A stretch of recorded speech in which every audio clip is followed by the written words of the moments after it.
There are a variety of different separation techniques that we're going to discuss in class. One of them is filtration, and you've probably done filtration many times when you make coffee. You start with the grounds and the water to make the coffee, and when you put those two together, you make a heterogeneous mixture.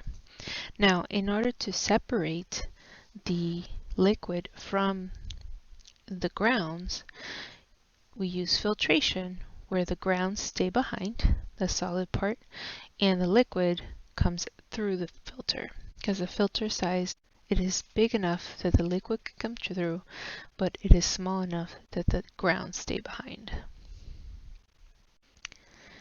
Evaporation is when you have a homogeneous mixture, meaning it has similar properties throughout.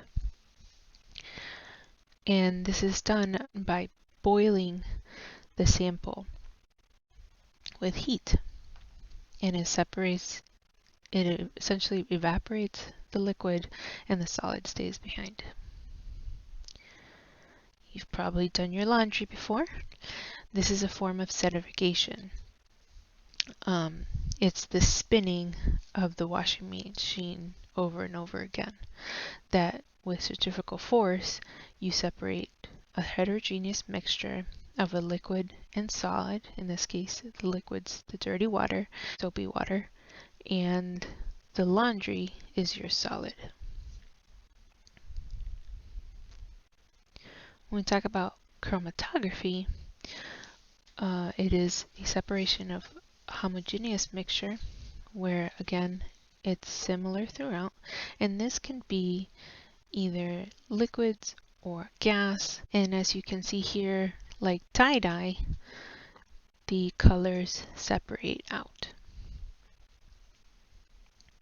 Distillation is something you probably have not heard about.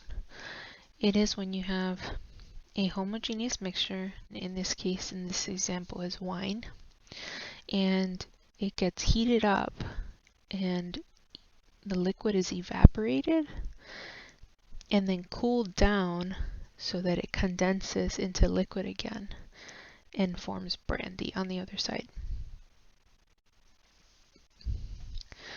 Decanting is simply pouring slowly so that your solid stays behind. So if you have a heterogeneous mixture of a liquid and a solid, you pour slowly without disturbing the solid, and liquid comes through. Well, this is true for older wines where particulates over time come out of solution. So decanting is used to separate the wine from the particulates.